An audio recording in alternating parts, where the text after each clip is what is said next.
Just wanted to remind you to please subscribe to the channel, and if you have any suggestions concerning future math tutorials, please post them and I'll be glad to accommodate you.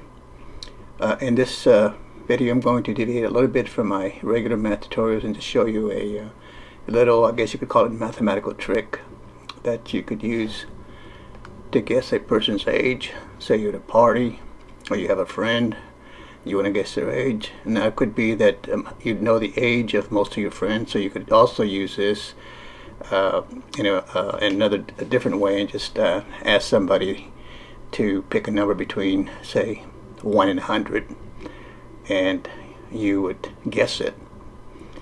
And really, you're not really guessing it because they're actually giving you the answer if you see the mathematics. So I'm going to show you how you can do it, and then show you why it works mathematically.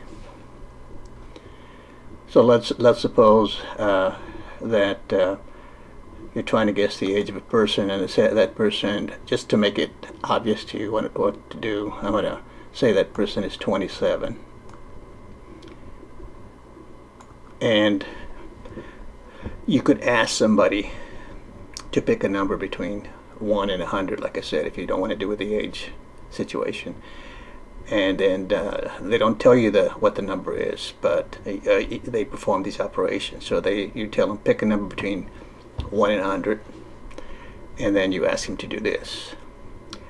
First step, multiply the first digit of the number by 5. So in this case, 2 is in the tens position, and 7 is a unit digit. So 2 is the first digit.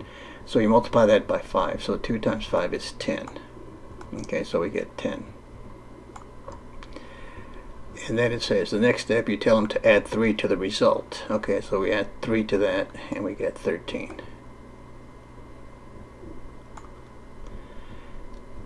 Okay, then it's you tell them to double the result, so twice 13 is 26.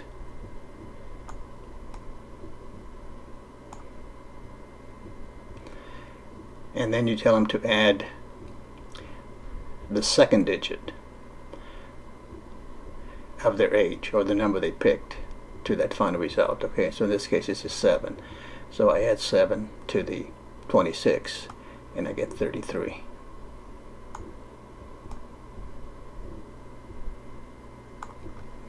So when they tell you 33, then what you have to do is simply subtract 6 from the 33 and you get the person's age, which would be 27.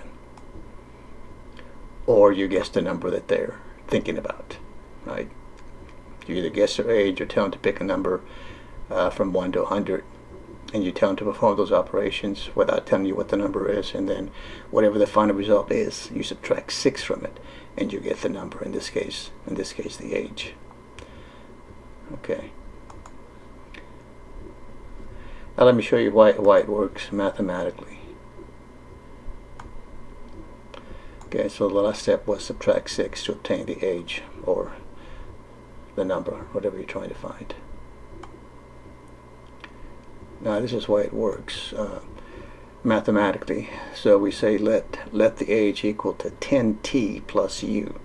So t is the number of 10. So in our case, the age of the number selected was 27. So in this case, t would be 2. 2 times 10 is 20. And the units digit is 7. 20 and 7 is 27. Okay, so the process was multiply the first digit by 5. Okay, so there it is, 5t. And then it said add 3 to that result. So add 3 to the 5t, we get 5t plus 3. 5t plus 3. And then it said to double that. Okay, so multiply by 2, we get 10t. 3 times 2 is 6, we get 10t plus 6. And then it said add the second digit, which in this case would be the units digit, so that we get this. So we get 10t plus 6 plus u. And then the last thing you do to that, so in this case, this corresponds, this right here, this 10t plus 6 plus u would correspond to the 33 that I got in the computation that I did. So the reason you subtract 6 is because, look, the 6 is right there. So you subtract 6 and you get 10t plus u. but 10t plus u is the original number, or in this case the age, which was 27. Okay, so that's why it works mathematically. And there's a lot of tricks that you can do like this, similar, that work in this sense because of the mathematics. So it's not really a trick. You're not really guessing it, because they're actually giving you the answer. It's just that they don't see what you're doing, and they don't see the actual way it comes out. But these are the steps as to why it works mathematically. So again, please subscribe to the channel. I'll have another video similar to this, and then I'll go on to some more math tutorials. But again, post any suggestions that you have, and we'll see you in the next video.